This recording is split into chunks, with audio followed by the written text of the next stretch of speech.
Will be streamed as well as on WUWM, so it will be played on a number of stations, and you'll be able to see it across the state as well as in the Milwaukee market. So we really appreciate this opportunity that we have here to have everybody on stage and ready to go. So we'll give you a little quiet. And we promise that this will be better than a dental visit. So please smile. Again, these will be questions shaped by many of the people here in Wisconsin that want to know where you stand on positions, and hopefully they'll be able to decide who the next Democratic nominee will be.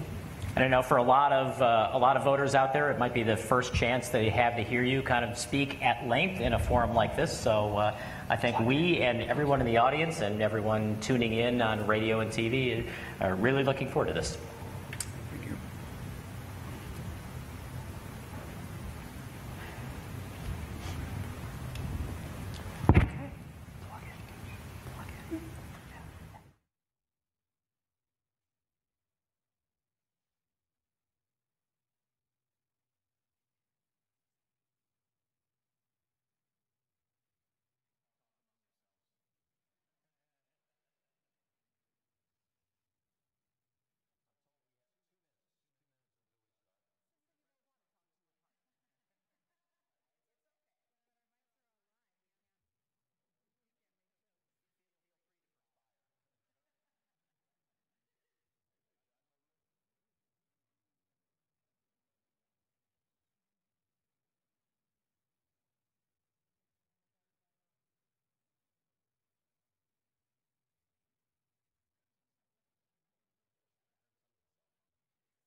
Decision 2018, the race for governor.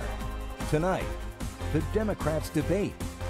Sponsored by today's TMJ4, WUWM, WIS Politics, the Milwaukee Journal-Sentinel, and USA Today Network. Live from the University of Wisconsin-Milwaukee campus, here are tonight's moderators. And good evening and welcome. I am Charles Benson with today's TMJ4. And I'm Shannon Sims with today's TMJ4. The primary election is August 14th. I'm Mitch Tite from WUWM. The candidates are already on stage, so let's meet them in alphabetical order. Wisconsin State Superintendent of Public Instruction Tony Evers, former chair of the Democratic Party of Wisconsin Matt Flynn, former executive director of the Wisconsin Democracy Campaign Mike McCabe, the president of the Professional Firefighters of Wisconsin, Mahlon Mitchell, political newcomer Josh Pade, former state representative Kelda Roys. We also welcome to the stage Madison Mayor Paul Soglin, as well as State Senator Kathleen Vinehout. All right, there will be only one and only one time to applaud the candidates, and that is now. So let's give everyone a big round of applause.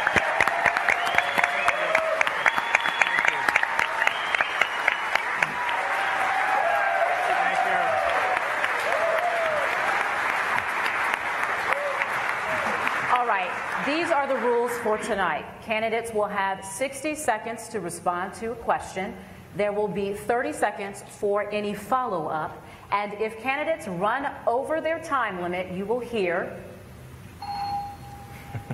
Before each category, we will ask a simple yes or no question. No words are needed. All we will need is a show of hands. And that's where we are going to start right now. Here is your first question as we talk about the economy. Who on this stage would kill or stop the Foxconn deal? And we have Ms. Vinehout, Mr. Soglin, we have Ms. Roys, we have Mr. McCabe, and Mr. Flynn. Who would renegotiate the Foxconn deal? Mr. Evers, Mr. Mitchell, Ms. Roys, Ms. Vinehout, and Mr. Soglin all agree. How many support it as it is? And we're going to let the record reflect, because we have an audience on radio, and we want to let everybody know no one raised their hand. We will begin with Mr. Evers. Foxconn's Louis Wu says 3 things are for sure: $10 billion investment, 13,000 jobs, an average pay of about $54,000 a year. Do you believe him and the company? And what could you change that the company is not already doing to make it a better deal? First of all, it was the worst deal on record. Scott Walker, any of us on stage, anybody in the audience here, frankly, could have cut a better deal than Scott Walker did. The issues around Foxconn are severe. We go across any place in the state of Wisconsin outside of southeast Wisconsin, they'll be saying, so what's in it for us? And I think that's a reasonable question. Now, it is part of state law. I believe that it's going to be very difficult to stop it. Issues around, but I do believe we can renegotiate several issues. First one is we for $5 billion, $4 billion, we should be able to compel that company to be the best corporate partner in Wisconsin. Living wages, good fringe benefits. We also have to make sure we can renegotiate this deal as it relates to environmental issues. Obviously, Scott Walker sold the farm on that issue. We need to do that. The last thing is we need to make sure that people of color owners, women owners, have an opportunity to be part of this program. All right. Mr. Flynn, you're next. In October of 2017, you said this about Foxconn, quote, "I will live up to all contractual commitments. I'm not looking to sabotage anything." You now claim the deal is illegal and you will sue to stop it. So you've changed your position. Why? Are you addressing this to me? The fact is that I'm the only one on this podium that knows how to stop the Foxconn deal, and that's a central part of my campaign. It's a crooked deal. $4.5 billion to a foreign company that was socializing their risk and privatizing their profit. They have a questionable past. Tony, you can't get people just to renegotiate when they have their hooks in us that bad. It's criminal negligence on the part of Scott Walker. I will go to federal court. An illegal contract is unenforceable in Wisconsin. This is an illegal contract because it's a private bill that exempts them from our wetlands. It exempts them from environmental impact statements. It even exempts them from our Court of Appeals jurisdiction. They got everything they wanted. And we are paying a foreign company $4.5 billion to pollute Lake Michigan. And I'm not going to stand for that. I'm going to go in and shut them down. When they say average wage of $53,000, if Bill Gates is standing next to a homeless person, they have an average net worth of $40 billion. That's because Bill is worth $80 billion. It's a sneaky, crooked deal. Mr. Flynn, you state that it's illegal due to the fact of the wetlands. However, PolitiFact Wisconsin rated that claim false just yesterday by stating that while, yes, the state has given some allowances to Foxconn, they are required to pay a $2 million in lieu for every wetland they take. They're supposed to give a ratio of 2. So that is incorrect. You're mistaken about what you just said. It has nothing to do with whether there's other things they have to do. They are exempt from our present wetlands laws, period. That was not PolitiFact. And the fact of the matter is that the environmental impact statement, the wetlands laws, and the Court of Appeals jurisdiction are all private bills in their favor. The DNR would say otherwise. Mr. McCabe, a question for you. Milwaukee is the biggest economic engine in the state. You have called for lowering the sales tax by ½ cent, but expanding it to include goods and services that are now exempt. Milwaukee's Mayor, Tom Barrett, wants a ½ cent sales tax to fund fire and police. Would you give that to him and any other city that might need it? We've got a tax system right now. If you look at all the state and local taxes we pay in Wisconsin, combine them all. The wealthiest 1% in our state pays the lowest overall tax rate. They pay the smallest percentage of their incomes in overall state and local taxes. That's got to change. We don't need any new taxes, but we sure as heck got to make sure that everybody pays the ones we've already got.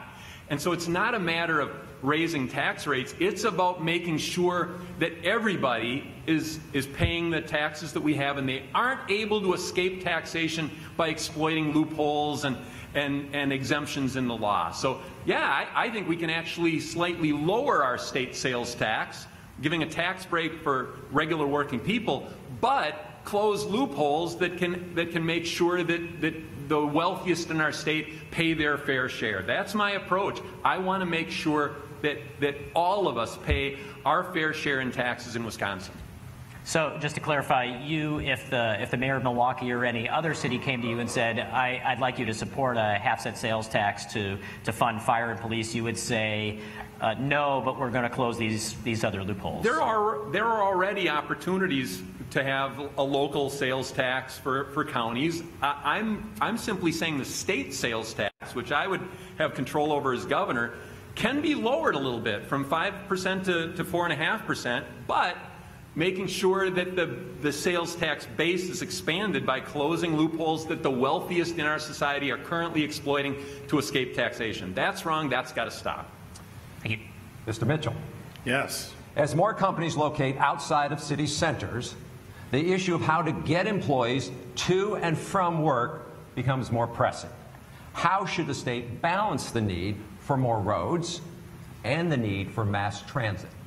Well, we should have actually taken $810 million for the high-speed rail. That would have connected from Milwaukee to Madison and eventually would have went to Minneapolis and Chicago. We didn't do that. If I'm governor, we're going to fight like hell to bring that money back. We need to set up a regional transit authority. If we're going to have Foxconn come in here and pay $4.5 billion, and we're going to pay them $4.5 billion to actually do business here in the state of Wisconsin, we need to make sure that those that are underemployed and those that are unemployed can get to those jobs. That means people that are not far from here, right on the north side of Milwaukee. That means people in Racine that I've talked to that won't even be able to get to Foxconn need to be able to get to those jobs. And we can do that by setting up a regional transit authority. We've had it before in the southeastern part of the state. We need to set up a regional transit authority, make Foxconn pay for it, and make sure all those jobs, if Foxconn's promising 3,000 to 13,000 jobs, which we don't quite know what it's going to be, make sure those jobs are not going to folks here in Illinois, but going to folks right here in Wisconsin. And we need to make sure that people can get to those jobs. And you talk about a regional transit authority, what we should have done. Talgo was going to build trains right here in the north side of Milwaukee. We need to bring them back. I'm sorry. Mr. Pade, the governor is basically the CEO of Wisconsin. His or her #1 job is to create economic opportunities. You're also responsible for managing a $76 billion budget. What proven results do you have that show that you're ready for this job? Thank you, and it's great to be here tonight. I have had tremendous opportunity from a young age to manage big projects and to go in and do big things. I lost my father when I was young and had to support my family by getting into management. And I was given a tremendous opportunity to travel around the state and work for a family grocery company, managing large amounts of employees and large expansion projects, different contractors and vendors, and managing that. After law school, I went to Washington, D.C. and worked on Capitol Hill and worked on big policy proposals, managing programs that were in the billions of dollars. I wrote different ways of managing implementation of things like Dodd-Frank and TARP, which are in hundreds of billions of dollars.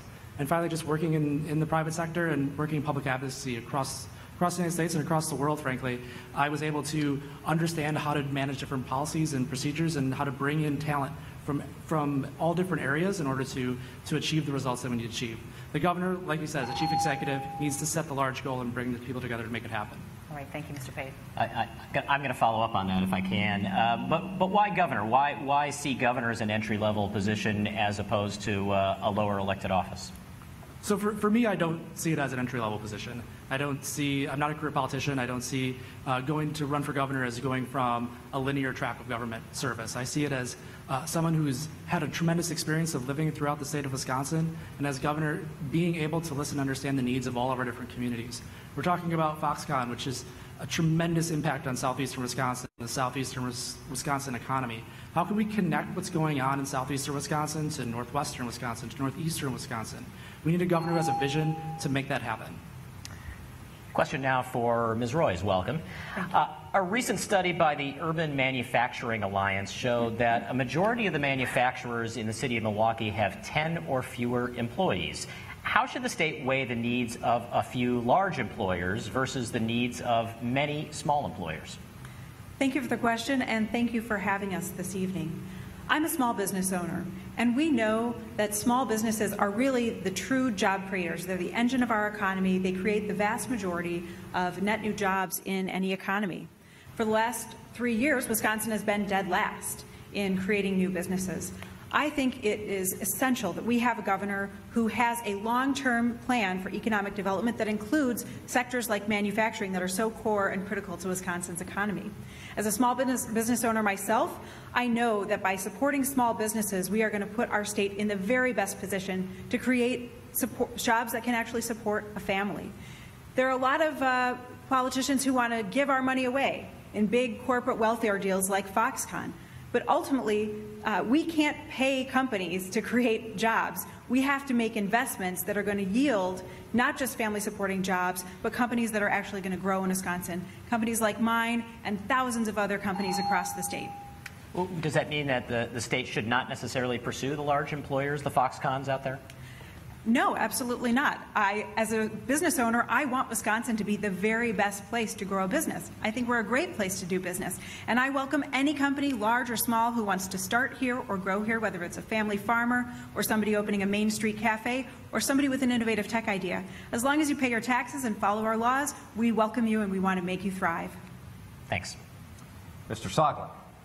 Governor Walker said after you jumped into the governor's race, quote, "The last thing we need is more Madison in our lives." You have criticized the governor for giving away too much in the Foxconn deal. Where do you draw the line?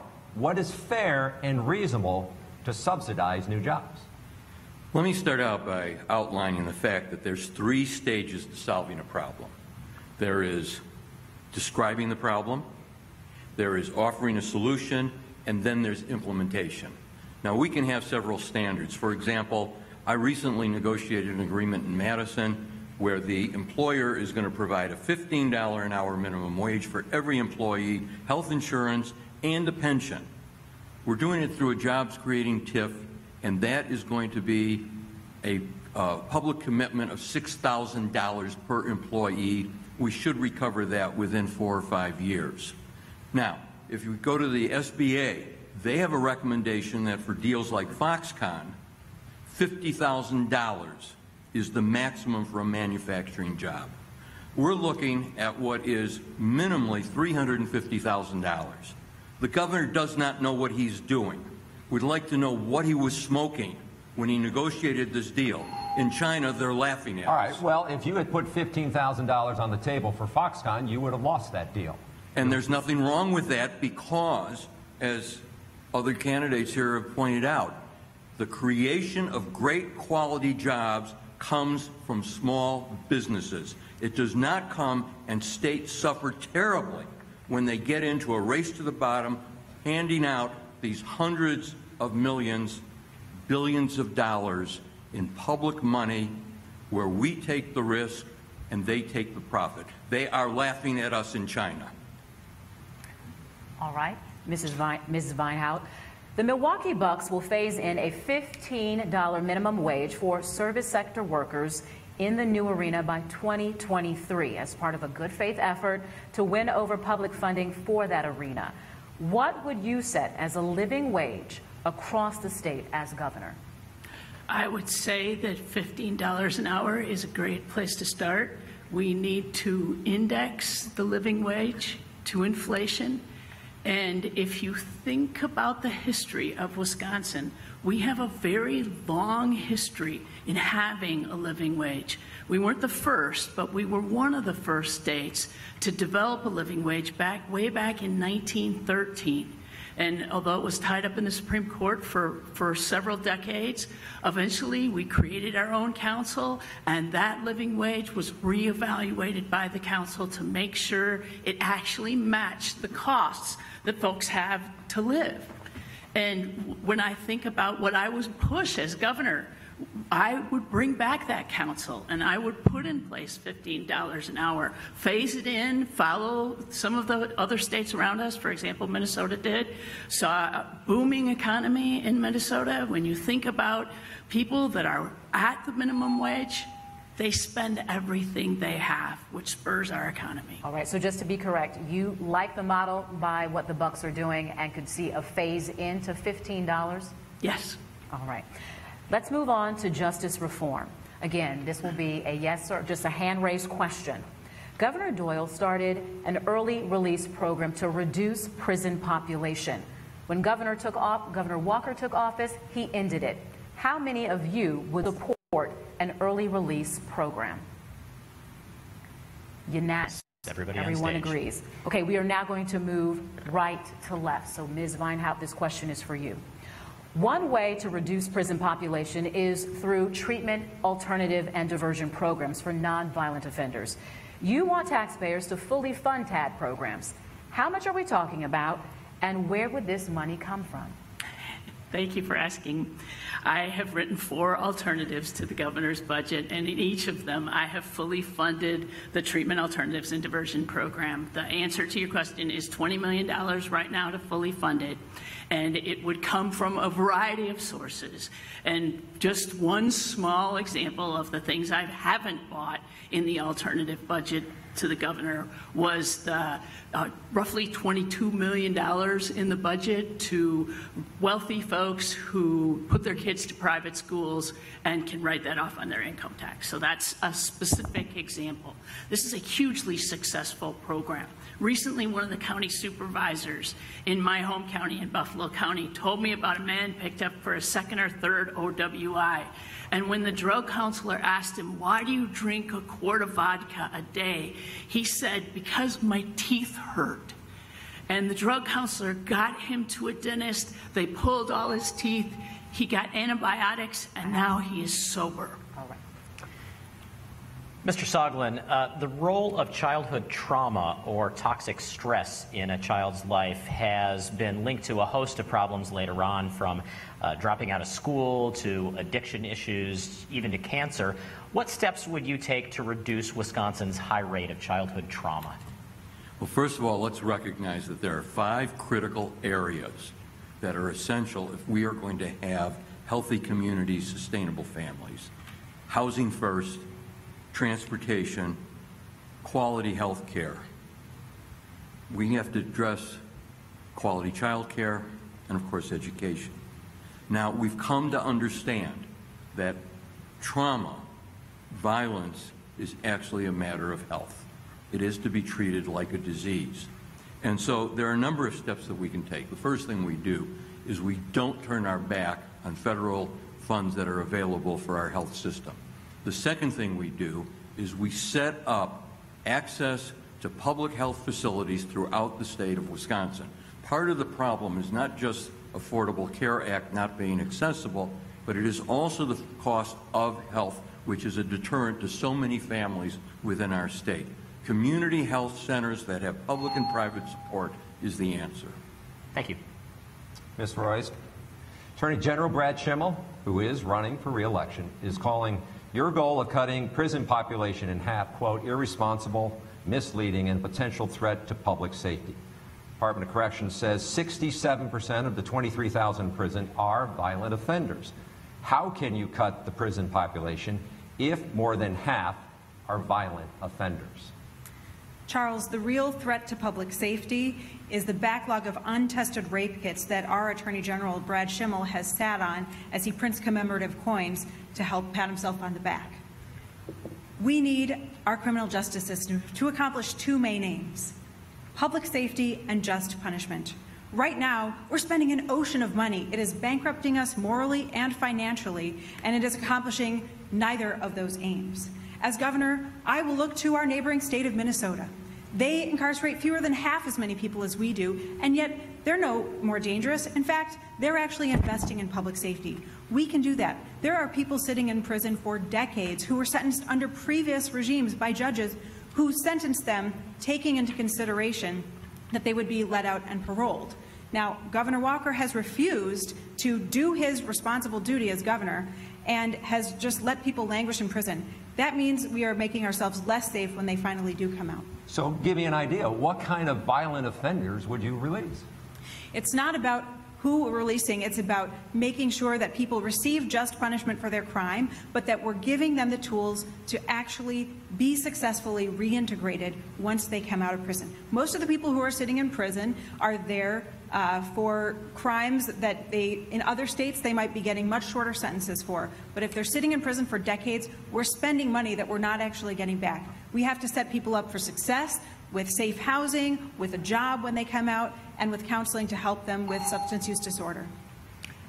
Mr. Pade, a person who commits a nonviolent crime can have that conviction scrubbed from their record after they've served their time. Wisconsin's expungement laws are said to be among the strictest in the nation. What specific reforms would you seek in how the state treats expungement? Thank you. I think we need to have a full scope, comprehensive plan to reform our criminal justice system. That begins with making certain that people aren't going to prison that don't have to go to prison, low-level drug offenders, making certain that people aren't going into a life of crime by having other opportunities in their life, handling the prison population, and then handling people who are on release and then get put back into the prison. Wisconsin has a terrible record of how we reintegrate people into society, and that means getting rid of the way or reinstating the way our parole system works, and also fixing the way that we rehab people and give them opportunities to reintegrate back into society. So one of the big problems with the Wisconsin expungement law is the fact that it has to be done at sentencing, where in most states it can be done after sentencing. Would you support a law, or would you support a bill where either the age was increased or that expungement could be addressed after sentencing? Absolutely. I think when you look at the fact of expungement, it means that you're giving someone a true fresh start, that they've truly changed their lives. And we have to have the kind of fairness and hope to people that did something bad in their life or were incriminated and they came out. It shouldn't be determined at that point. It should be determined as they get rehabbed into society. And I'm in favor of that. Mr. Mitchell, in this election year, Governor Walker has set a 5-year timeline to close the troubled Lincoln Hills Juvenile Facility and to replace it with regional youth centers. What's your assessment of that timeline, and what specific methods would you seek to rehabilitate young offenders? Well, I think the timeline's horrible. He's doing it now because he's in an election year. But, when we talk about criminal justice reform, it doesn't escape me that I'm raising 2 black kids in the worst state to do so. And when you think about that, that is a problem. That's not a Democrat problem. That's not a Republican problem. That's our problem as Wisconsinites. We have the highest African-American male incarceration rate in the country. So we need to do something about that. And we're not doing anything about that. So I want to end truth in sentencing. I would actually bring juveniles back to regional facilities. We should have done that years ago. I want to make sure that we get rid of crimeless revocations. And when we talk about these issues, a lot of people up here at this stage and this dais will talk about these issues, but you don't see a lot of these people when it comes to actually making real change when they're not running for election. So these things are serious issues that we have to tackle, and it's not a Republican or Democrat problem. It's a problem that we have here in the state of Wisconsin. We need to address it. You said a 5-year timeline is a terrible timeline, I think. Well, it's a terrible timeline because he's doing it now because he's running for re-election. So we have 2 Walkers. We have Governor Walker, who legislation governs one way, and then we have candidate Walker, who is now acting like he's a moderate Republican. And the people of the state of Wisconsin are not going to be fooled by that again. So we see the difference in what happens when we have a governor that doesn't quite frankly give a crap about the people of the state of Wisconsin. And the people that in some of the worst zip codes we have here in our state are not being adequately addressed by anybody. Thank you. Mr. McCabe, former Governor Tommy Thompson wrote an op-ed piece calling on the state to convert a prison to house the second chance Skills Initiative to train prisoners with job and life skills. Do you support training prisoners so they can transition to the workforce when released? Of course. We need to have an approach that, first of all, our goal should be to cut our prison population in half, and we can do that. It's a realistic and achievable goal because Minnesota has imprisoned half as many people as Wisconsin, and the two states have virtually identical crime rates. So imprisoning twice as many people and just warehousing them the way Wisconsin is now hasn't reduced crime. It's just doomed us to a state budget that spends more on prisons than the entire university system. Wisconsin is literally spending more locking people up than we spend unlocking the potential of our population. And that is not tough on crime. That is dumb on crime. And we have to take an approach where we simply don't lock people up and throw away the key, but we use alternative approaches to sentencing whenever possible. We invest in mental health and drug treatment. We take approaches that can get people out in society making constructive contributions. But when you say cut in half, what's your timeline on that? I understand Minnesota has fewer people, but are you saying you get there by changing the sentencing, or do you change it by reducing the current number of people in prison? No, one of the ways we have to do this is we got to stop locking up nonviolent offenders. We've got to use alternative approaches to sentencing. When somebody hasn't committed a violent act or damaged property, they don't belong behind bars. I have come out in favor of full legalization of marijuana, for example, because we got to stop locking up people who don't commit a violent act or damaged property.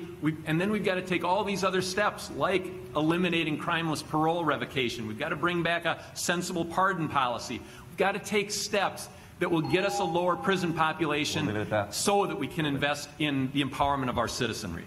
Mr. Flynn, 2 state Democratic lawmakers have asked you to drop out of the race because of your legal work defending the Milwaukee Archdiocese during the priest sexual abuse scandal. How can you ensure voters that you will protect public safety after being accused of, quote, participating in keeping the public in the dark about pedophile priest, unquote? Well, I think you have to consider the source, and I've spoken about this many, many times. I'm very proud of my representation of the Archdiocese and of all my clients, and I think it shows a real misunderstanding of our legal system at all. We have lawyers in this country who represent clients. They don't necessarily have that in China or Russia or anywhere else, but all those people are trying to get into this country because of our freedoms. Now, in that particular case, I had 2 objectives. I never represented anybody, any of the priests who are accused of that, personally.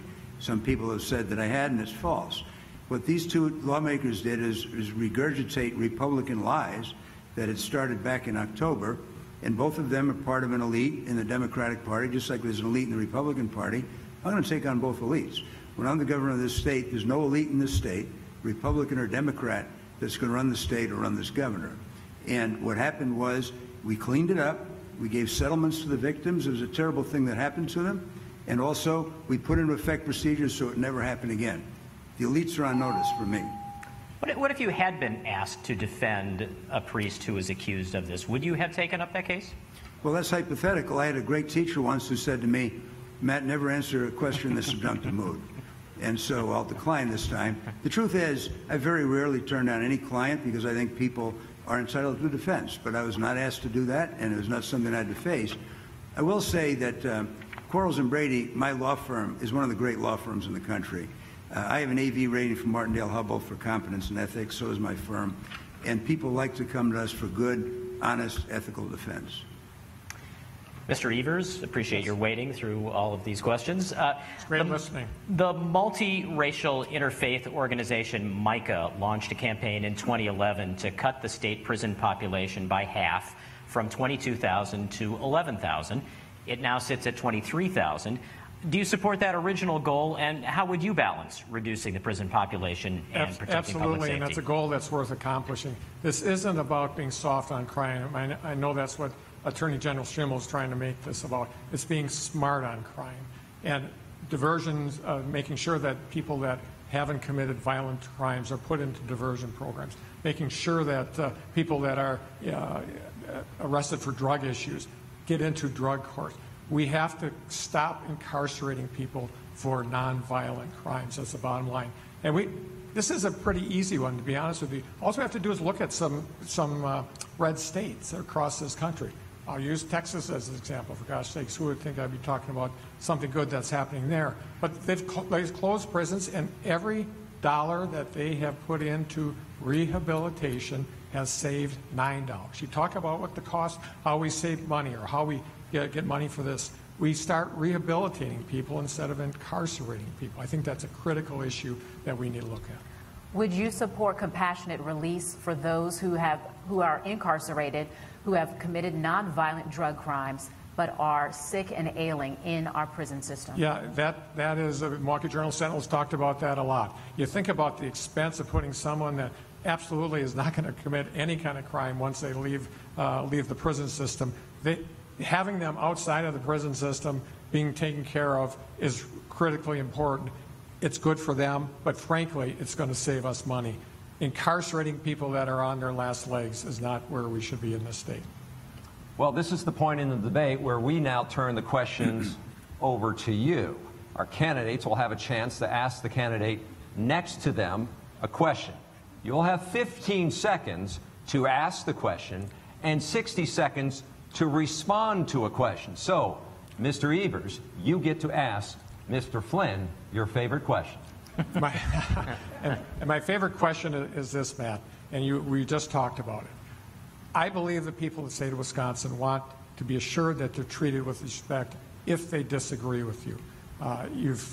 When you're challenged on various issues that we've talked about already, that you've talked about, telling people that they can jump in the lake, telling people directly attacking people.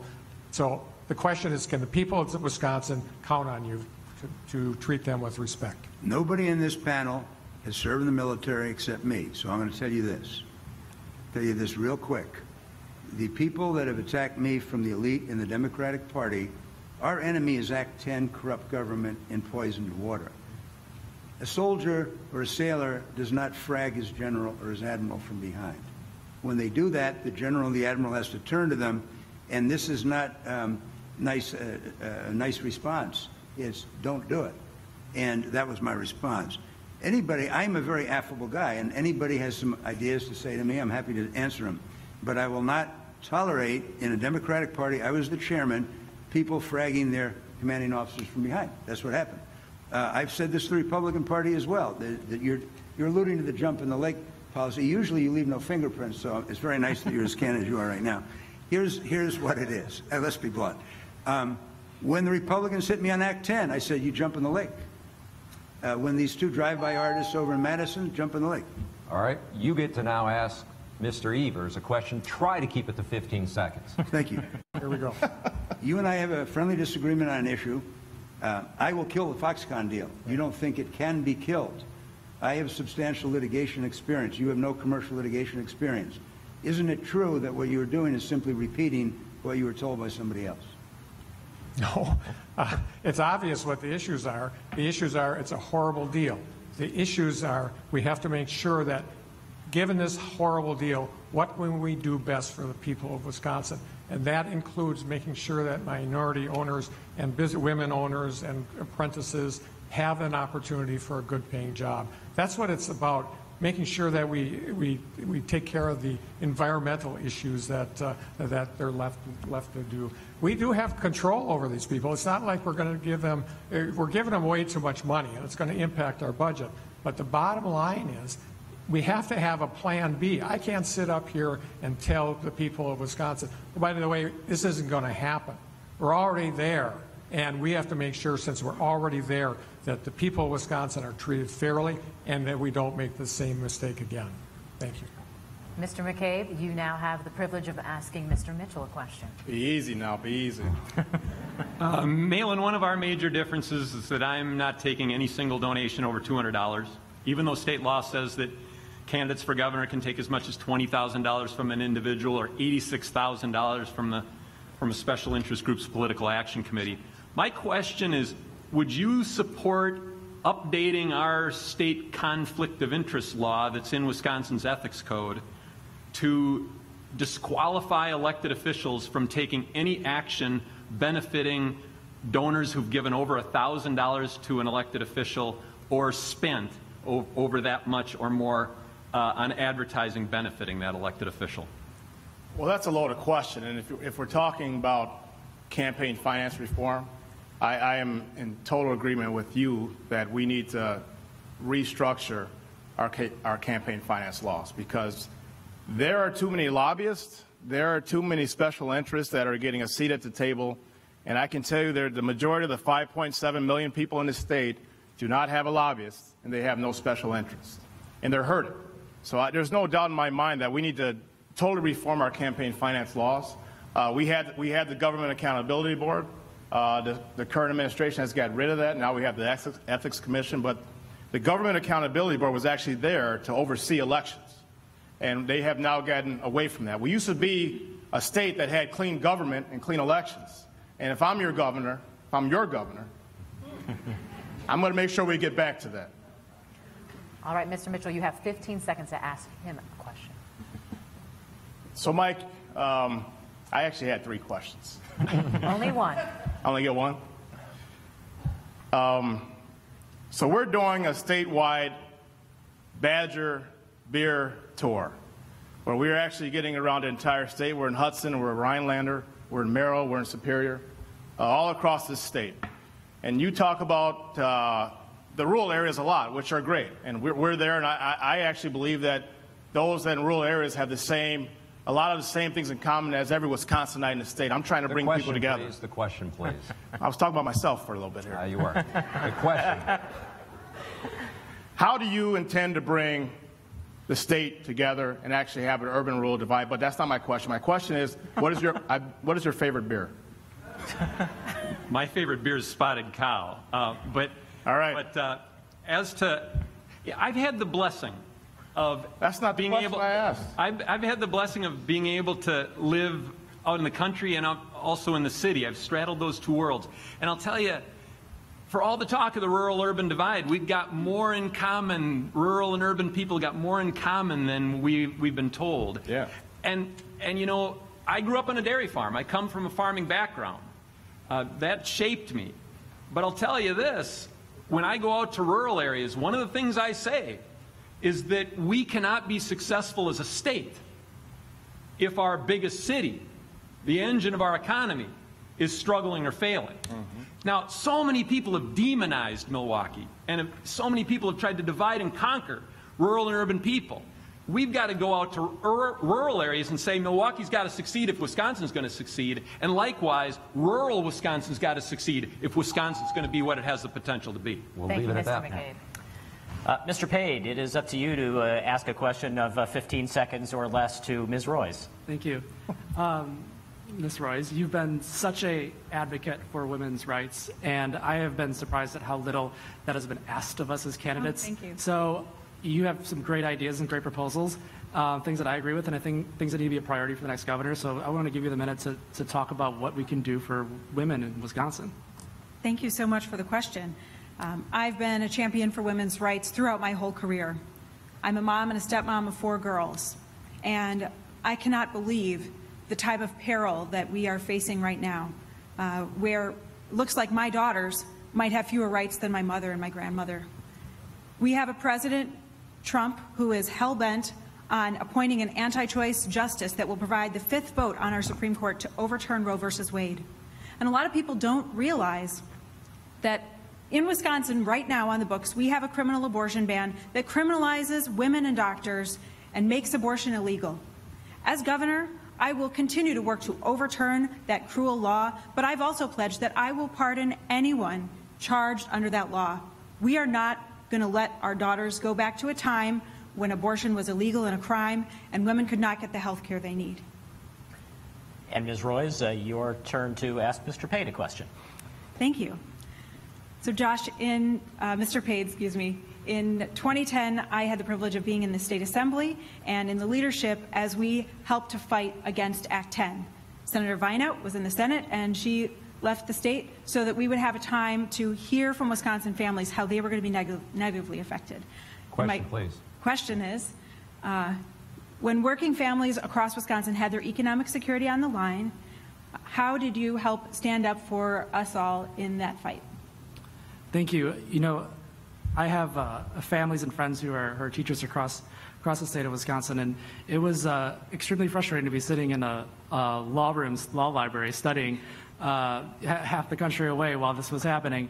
And, you know, I was calling people and telling them and advocating that we can't leave our teachers behind. We can't leave our hardworking families behind. And then, you know, I went to D.C., so it's a different set of issues, but I dedicated myself to advocating for the kind of policies and policies that would help our working families throughout the state of Wisconsin. We're all in this together, whether you're a public employee, a private employee, a hardworking mom, a factory worker, a lawyer, and we need to advocate for each other, and I've been continuing to do that. Thank you. All right, we can now move on to Mr. Soglin. You will be able to ask Ms. Vinehout a question. Thank you. I'd like to know your opinion on the following. You just heard Mike McCabe say that he would not take a single contribution over $200.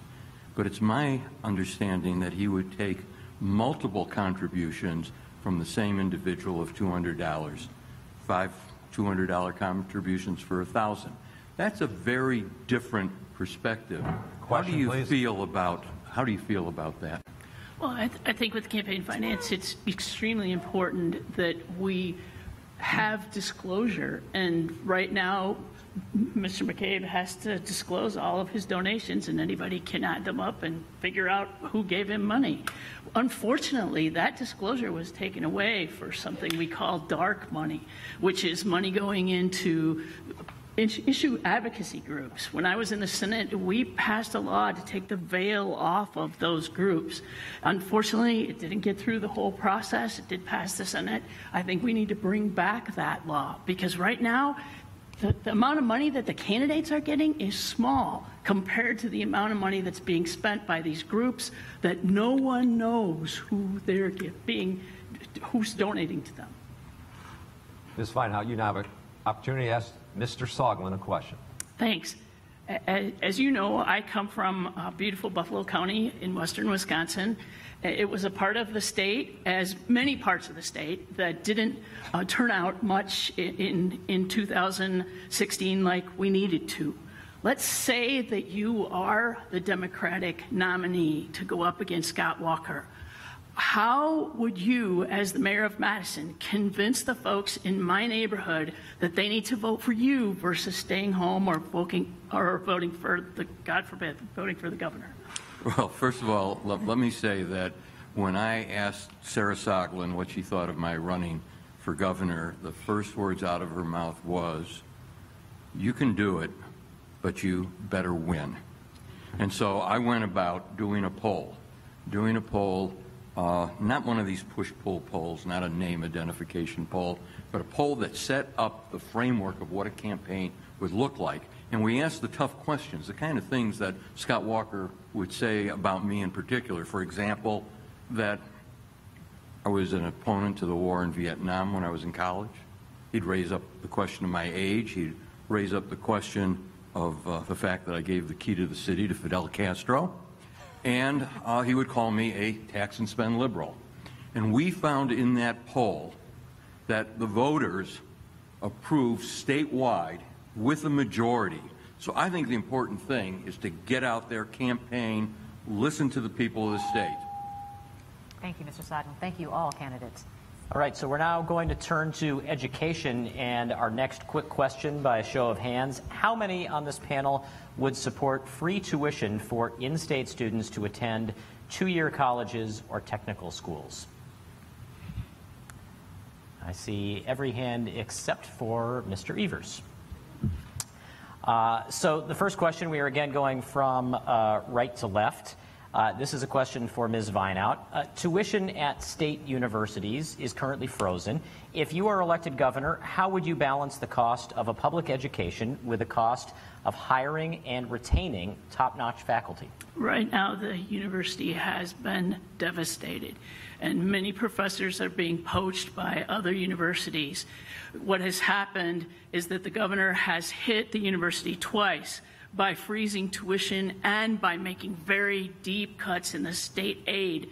I would, as governor, I would bring back the money that was taken away.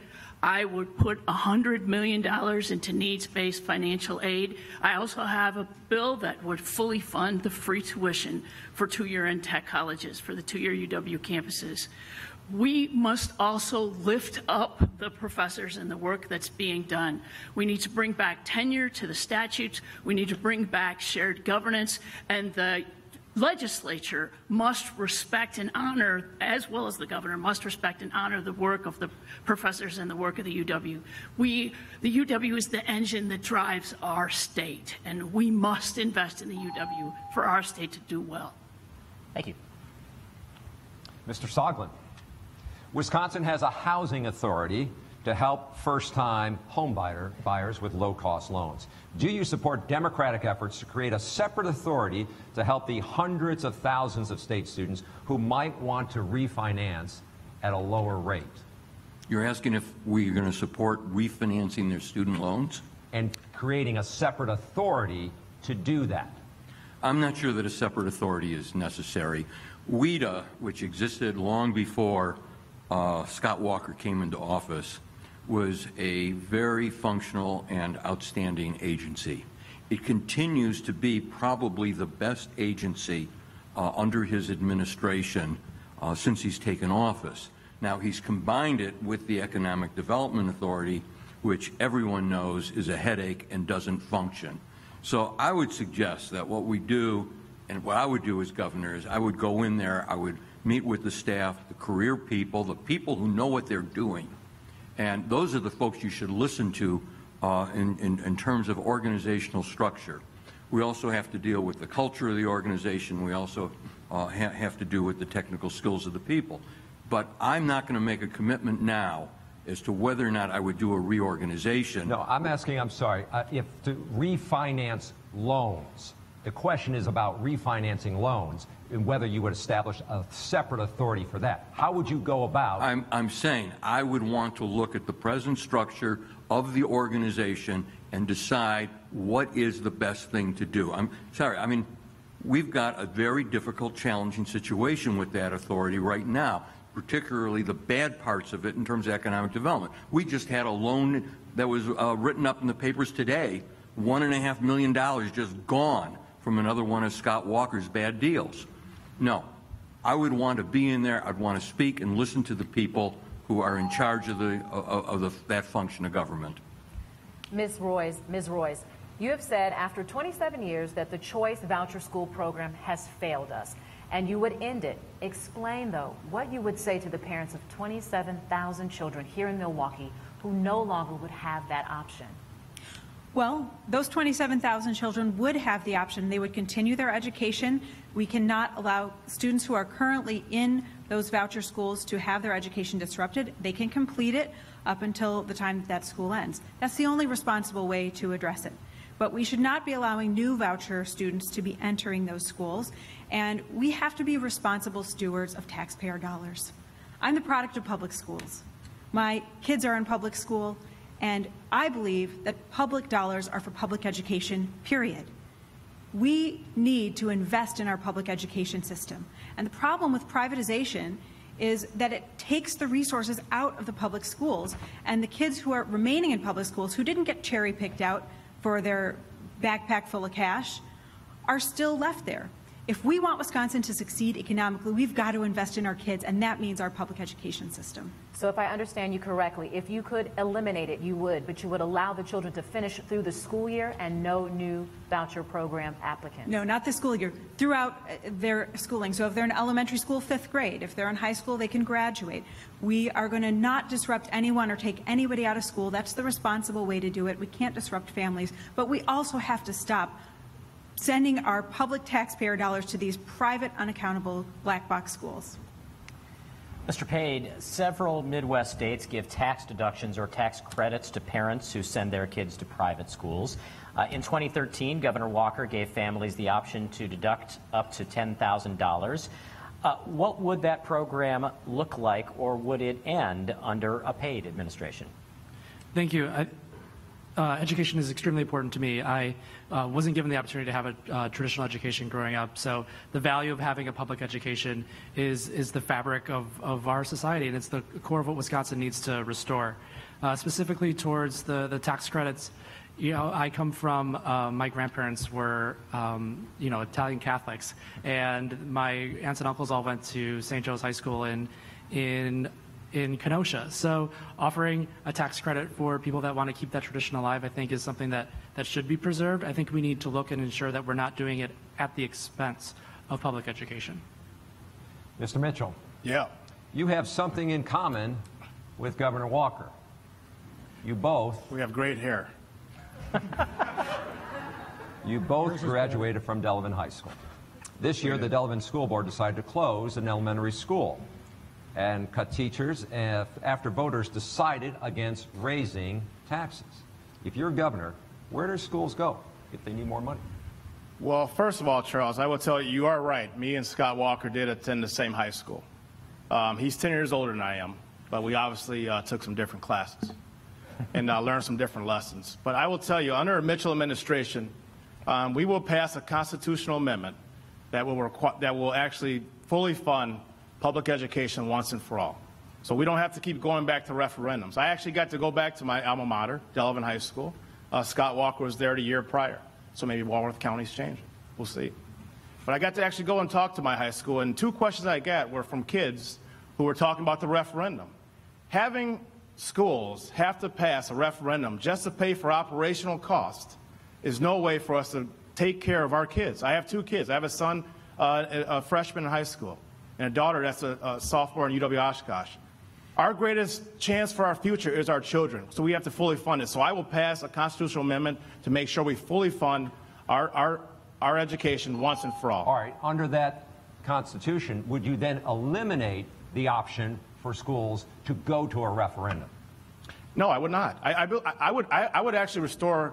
I would make sure we would pass the constitutional amendment. We would pay 2/3 of every public schools district's budget, and then they would have the opportunity to do that, because I will actually, in my budget, also restore local control back to municipalities, back to towns, back to cities, and back to school districts, because school districts and towns and villages know what's best for their constituency.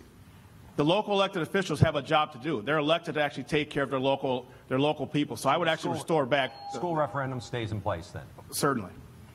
Mr. McCabe, in 2016, you wrote in the Cap Times, quote, "The less education is pondered on Capitol Hill and in state capitals, the better off our schools will be."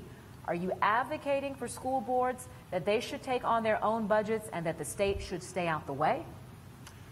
No, but I think the best thing that we could do for local schools is keep state and national politicians as far away from them as possible and give local communities decision-making authority again.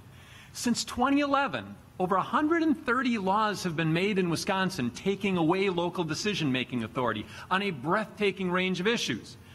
And local school boards have had their hands tied. The state should be a partner in adequately funding education. And, you know, we should have a basic rule for government. If a program works, keep it and fund it. If a program doesn't work, get rid of it. By that standard, Wisconsin should stop trying to fund 2 separate and parallel systems of education. I think we should eliminate taxpayer-subsidized private schooling, the voucher program. It is 27 years old. It has not lived up to its promises.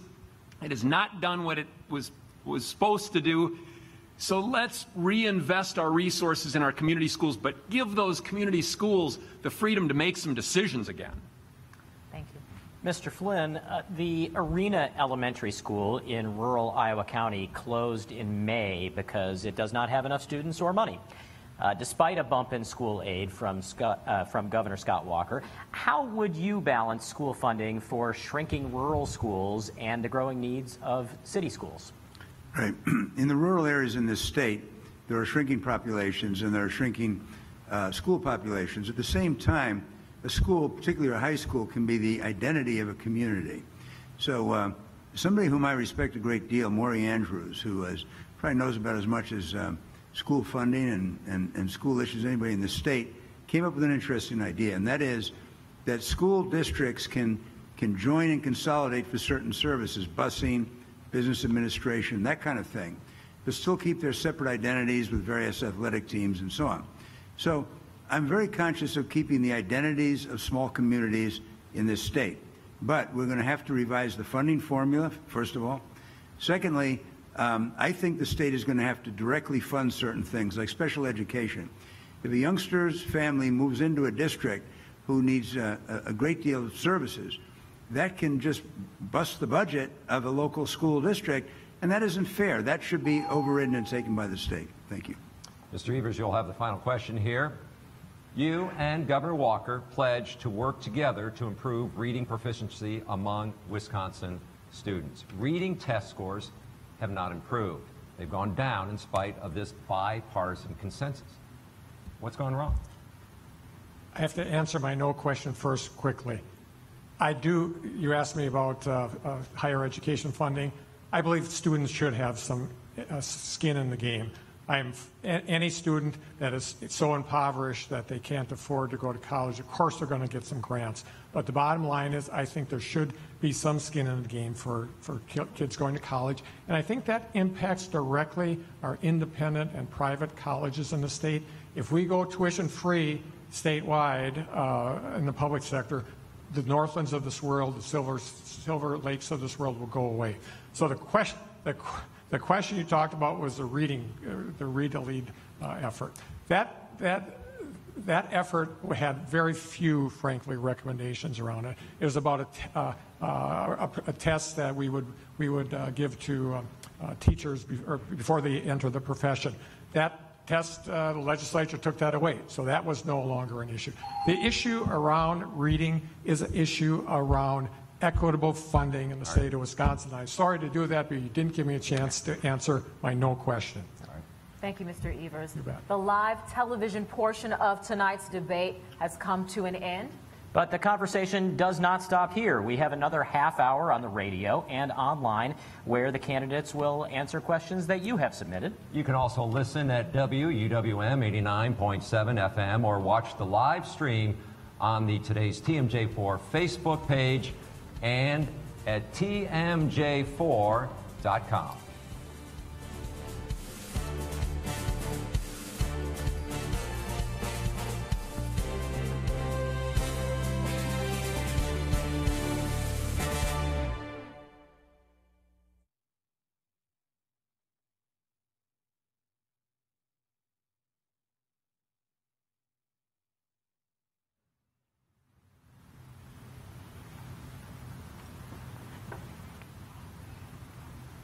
All right, I think we all got your attention. We want to let you know that the debate continues. And here's what we've done. For the past 2 weeks, we've been getting a lot of feedback from both viewers on Today's TMJ4 as well as listeners on WUWM FM.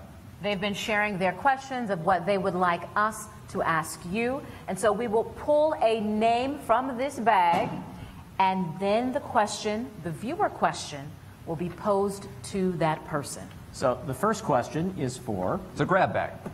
My arms are too short. There's no rabbit? There is no rabbit. The first question is for Josh Pade. This is a question from Phil in Racine, who would like to know, as governor, can you promise to provide the same access to treatment and fairness in the justice system to people who struggle with crack cocaine as those who struggle with opioid addiction? And if not, why not? No, I think we need to treat all drug addiction equally. It's a terrible strain on families and communities, and right now we're under a opioid epidemic, so it's top of the news. But that doesn't preclude any sort of drug addiction problems. We need to be investing and ensure that people that have problems get treated, that we have mental health facilities, and finally that we also treat the opioid epidemic, because I think that all of that becomes interconnected. Once we start having a comprehensive plan to get people out of those problems, then we can end the epidemic that's going throughout our communities. Thank you.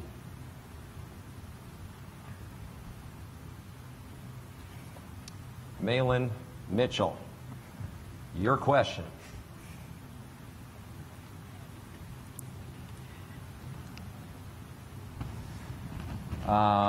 Here is a question from Dave. He would like to know if you're going to repeal Act 10, and specifically, do you think state employees are paying their fair share of health care and pension benefits? First answer to the question is yes. If I could snap my fingers, if I was governor and we had a a Democratic Senate and a Democratic Assembly, I would repeal Act 10 on day one. But the reality of it all is that Act 10 is currently law, and it's clear where I stood with Act 10. I marched, and we marched as firefighters every day with Act 10, and it's a horrible, draconian law. Act 10 is actually Janus on steroids. So yes, I would repeal Act 10. But we can't get into the argument about Act 10 and every other worker. I want to work for every worker in this state, because if we get into Act 10, then we're actually playing right in Governor Walker's lane, and that's what he loves, and that's what he wants, and I will not do that.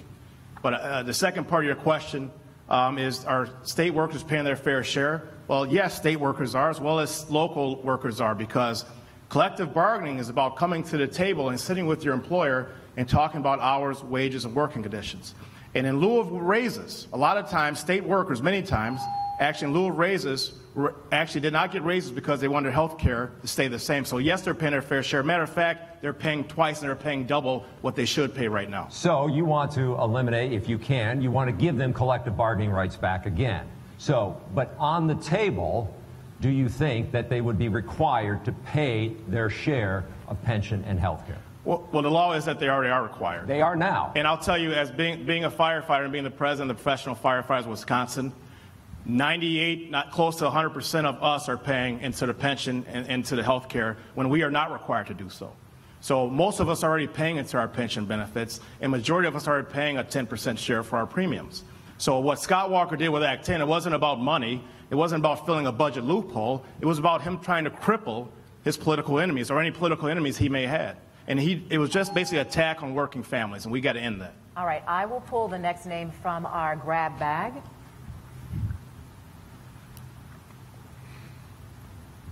Ms. Vinehout. Communities are unable to invest in transportation on a regional basis, and political boundaries such as county lines have become challenging transportation barriers.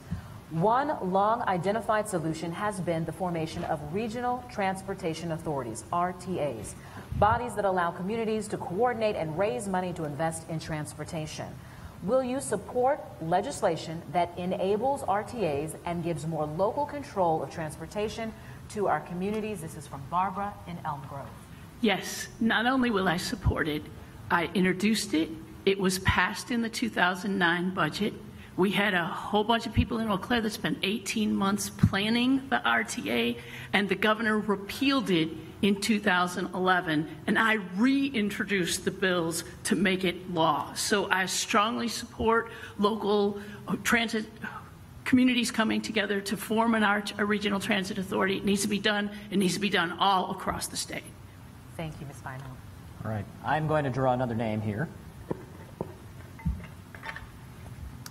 And this is a question for Mr. Soglin. Luke from Scandinavia, we assume Scandinavia, Wisconsin, asks, who would be most comfortable standing up to President Trump? In April, Governor Walker called up 24 National Guardsmen and women to assist at securing the border of Arizona per the president's request. How would you respond to a similar request to secure the border?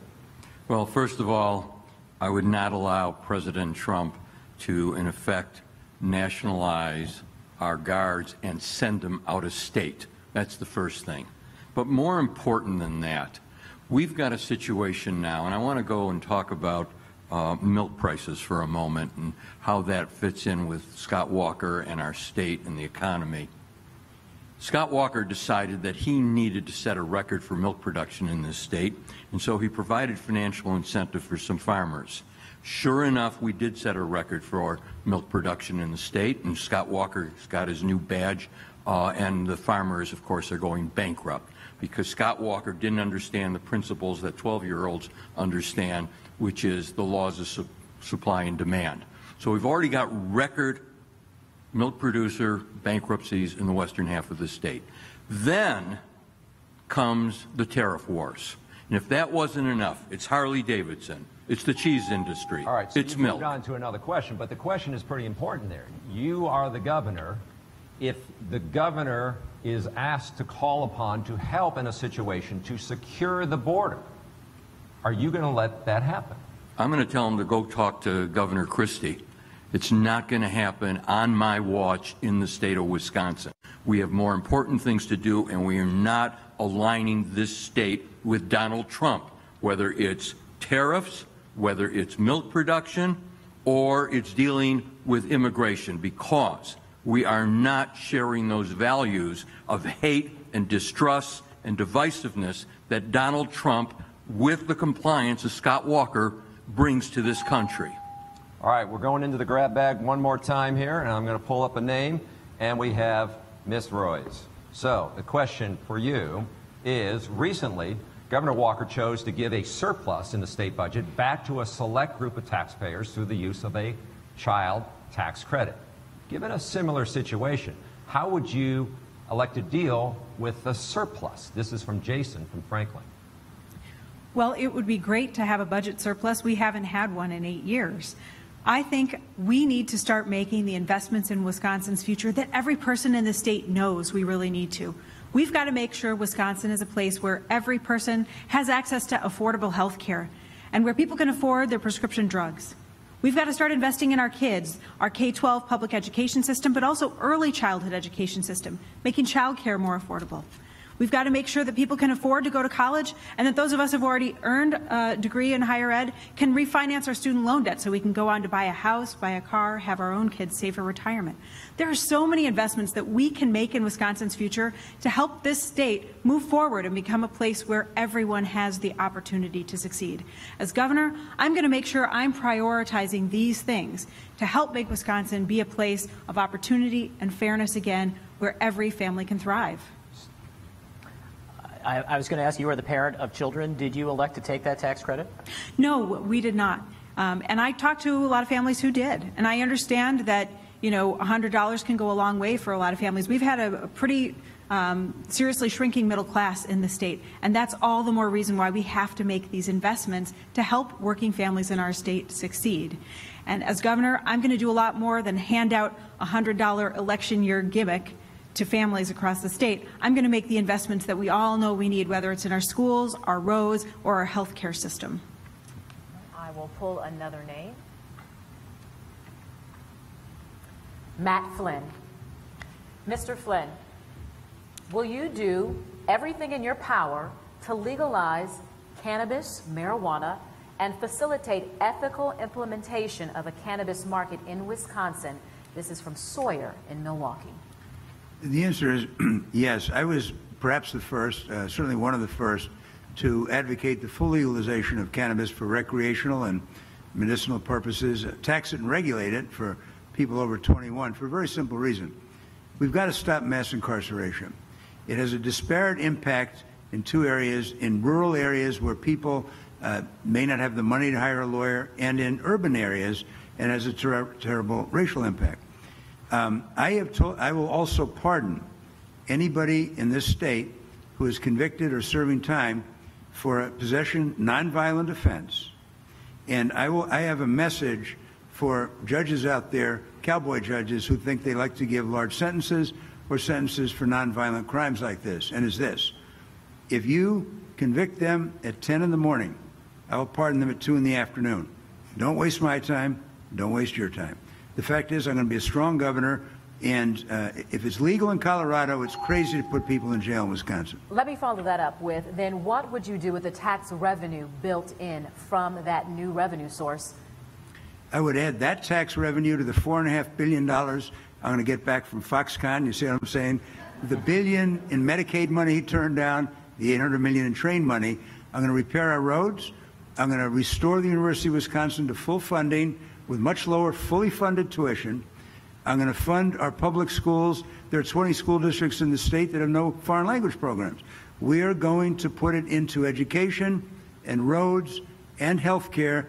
Badger Care will have a subsidy then, and I'm very much looking forward to that. Thank you. Thank you, sir. All right, we're going to the grab bag. Go ahead, Mitch. Okay, I think it is my turn.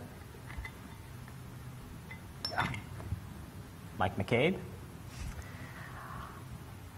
Mr. McCabe, this is a question from Jacob in Madison, and he writes that Wisconsin is one of the worst places to live for African Americans. What would you do to improve the economic and health outlook for African Americans in Wisconsin? The biggest challenge we have as a state is inequality. Political inequality, social, economic and racial inequality. And we have to commit ourselves to dealing with that underlying cause. We have to deal with the effects of mass incarceration. We have to deal with transportation and enable people to get to good paying jobs. We have to aspire as a state to erase the words working poor from our vocabulary. Do away with that phrase, and that means a living wage for every worker and health care for all, debt-free education for our young people. We need to embrace as a state what I call geyser economics. Economic prosperity doesn't trickle down, it gushes up. We need to use our resources as a state to empower regular working people from the ground up. And that's going to help people regardless of race across the board. But man, we've got to also deal with the fact that there is a new Jim Crow in place. It's been put in place. It is our duty to cut the legs out from underneath that new Jim Crow. Okay, so go into specifics when you're talking about especially the plight of African-American males in a place like Milwaukee. What are the specific programs that you would seek to put in place? I mentioned the new Jim Crow. It stands on some very sturdy legs. One is voter suppression policies. Another is mass incarceration. Another is the militarization of policing, the evolution of policing. Used to be that the motto, protect and serve, was on every squad car. Now the philosophy seems to be intimidate and control. Those are sturdy legs that the new Jim Crow stands on. It is our duty as a state to cut the legs out from underneath that structure if we are going to create economic, social, and racial justice in our state. Thank you. Can we figure out who's... I bet it's just me. All right. It is Mr. Anyway. Evers here. As you can see, we have not forgotten you. All right. So your question comes from Don in Franklin. He says, how would you address the rising costs of health care, particularly Medicaid, which is straining state budgets? Yeah, absolutely. And I'll just tell a quick story. Early on in the campaign, I had the opportunity to be in western Wisconsin, in La Crosse. And I met a guy, he was saying, well, we're going to move across the river to Minnesota. Obvious question is, why leave this state? He said, we're going to keep our jobs here in Wisconsin. But, he said, the Affordable Care Act in Minnesota is half the cost for the same coverage as the Affordable Care Act in Wisconsin. Scott Walker did not take the Medicaid money. I would take the Medicaid money. Scott Walker did not set up the exchanges, including a public option. We would do that in the state of Wisconsin. Additionally, we would work very, very hard to make sure that the healthcare system becomes more transparent. Transparency is something that sets us free, and when we compare, be able to compare costs easily. We need to have consumers driving this. So let me follow up with that. You know, before there was Obamacare, right, there was Romney Care in Massachusetts. Wisconsin has Badger Care for low-income residents. Right. Do you support a Badger Care for all, and would you mandate something? Let me start, because that's 30 seconds you have. Would you have a Badger Care for all, not means? Yeah, at the end of the day, health care is really important. I'm a cancer survivor, and the issue of making sure that pre-existing conditions don't impact people in the state of Wisconsin is absolutely critical. Do I think we're going to get there immediately? No, but I do know by getting the Medicaid money flowing into the system, we can have people actually be sustainable, clinics and hospitals and dental offices across the state. That is so important to have that be a starting place, but we do need to have an end goal in mind, and that would be for all. All right, now to our final question of the night, and this question is for all 8 candidates on the dais. You will have 30 seconds to respond. 30 seconds to respond. Spell Giannis Antetokounmpo. Just quit. That is not the question. All right.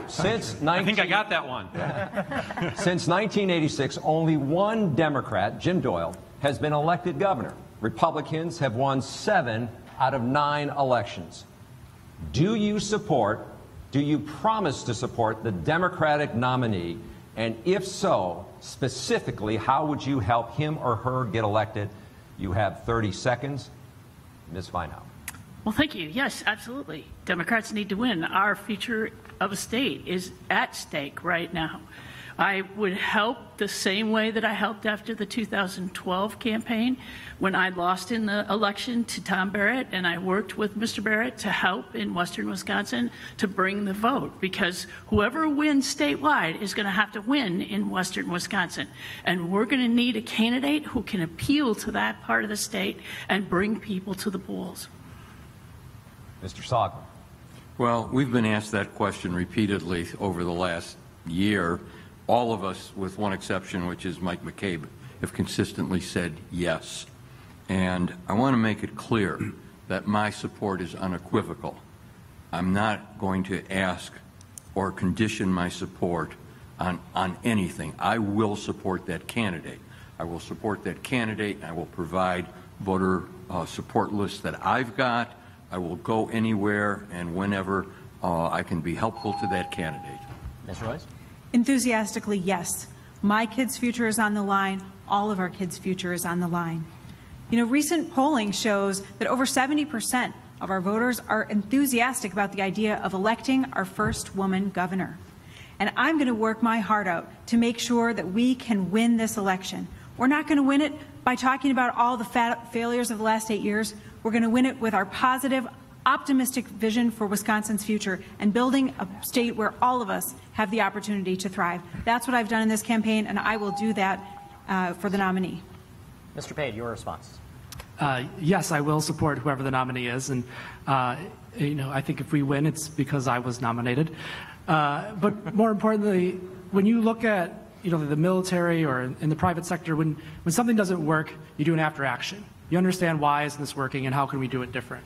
And I got into this race because I was tired of seeing an election where the Republicans owned the agenda, where we were just responding to where they were taking our state, and it was constantly taken in a direction that does not help working families. So I want to bring new ideas and a new vision, and that's how we're going to win. The answer is easy, yes. But remember the last time we won statewide in Wisconsin, we had African American at the top of the ticket. And I will tell you this, I'm the state president of the Professional Firefighters of Wisconsin. I represent members as far north as Superior, as far south as Kenosha, and everything in between. And if you came to my convention, you would see 250 delegates, and 248 of those are white males that have elected me by acclamation 3 times. That means something.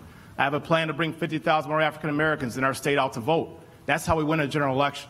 That's how we're going to win this thing and beat Scott Walker. Mr. McCabe. Wisconsin needs a very different kind of leadership, and we need a new governor if we're going to become the state we have the potential to be. But it is a mistake. I stand apart from my colleagues up here on stage. It's a mistake to make a party loyalty pledge. That sends the wrong message to voters. It says that you all think that party comes before everything. And it also says that whatever the Democratic Party puts forward is good enough. It's not good enough. Scott Walker's been elected 3 times. It's our job to excite people and inspire people and give them a reason to vote for a different direction. Mr. Flynn. In October, there's only going to be one of us on this stage taking on Scott Walker. Only one. A lot of good people here. Who on this stage has the demeanor, the ability, and the experience to dismantle him, to eviscerate him? Because, right, this is a Baker Street irregulars over here have a good sense of humor. The fact of the matter is that there's only one. I think I'm that person. If I'm not that person, I understand. And then I will campaign for anyone who asks me to. I endorse all of them, and I would campaign as requested. Thank you. I would support the candidate and in every way possible help him or her win. It's going to be me, though. I have won 70% of the vote last time I ran for state superintendent. I'm the only person on this stage that has won a statewide race. Last time, 70% of the vote, 70 of 72 counties. That isn't important. This race is about all of Wisconsin. The Milwaukee-Madison corridor is absolutely imperative for the Democrats. But this will be a full state race. All right. Thank you, ladies and gentlemen. Now, each candidate will get a minute, 10 seconds. A minute, 10 seconds for closing statements. The order was chosen by lottery earlier this afternoon, and the first will be Mr. Pade. Thank you. Thanks for having us tonight. Thank you, University of Wisconsin-Milwaukee. I'm a proud graduate of the University of Wisconsin system. I went to Eau Claire, so we're a friendly rivalry, but I enjoy being down here. We have a choice to make in August. Where are we going to take our party? Where are we going to take our state? We have a lot to fix. People are working too hard for too little money. Our students are not getting the education that they need. We need to fix all those things, but we need a vision that takes us further to address the generational and technology changes that are happening rapidly in our economy, in our cities, across the world, that are impacting us here in Wisconsin. To make sure that all of our farmers can get the income that they need. To make certain that everyone who's working really hard can get the money they need to pay the bills. And we need innovative solutions, big ideas that Wisconsin used to be known for from the progressive movement. Things like reworking our tax code so that it works for the middle class, having regular refundable tax credits that work to eliminate child poverty, doing things like public service initiatives that gives everyone an opportunity to get education in exchange for serving their state. We can do big ideas again, and we can't do it unless we have new leadership, and that's why I'm in this race, and that's why I'm the best candidate. Ms. Vinehout. Thank you. My life experience is very different from the people here on the stage. My father dug ditches and finished cement for a living. I really wanted to go to college, and he didn't want to sign my financial aid papers because he thought the college would be wasted on a girl, which is why it's so important to me that we have free tuition for two-year and tech colleges. I know what it's like to get up at dawn and milk cows and get hit across the face with a nasty tail from an unhappy cow. I live in a part of the state, beautiful Buffalo County, where internet comes at a slow walk, and you need a guide to tell you not only where the fish are biting, but where you can get a cell signal. I know what it's like to run against a popular Republican incumbent and win. I have won 3 times in a district that also Scott Walker won 3 times and Donald Trump won. And I don't need a crash course in what Scott Walker has done in the last 8 years. I've written alternatives to the governor's budget with exactly the same amount of money. I've shown where the money should have gone if the governor had put people first. I ask for your vote on the 14th of August. Our next closing statement comes from Mike McCabe. So far in the 21st century, no state in America has seen its middle class shrink more than Wisconsin. And we've got the potential to be so much better and do so much more as a state. But to do that, we've got to deal with the fact that there's a cancer growing in the body of our democracy. Cronyism and corruption and what amounts to legal bribery has been allowed to take root in our state, and it has to be uprooted. Because I want this state to be a place where there's health care for all. I come from a farming background, too.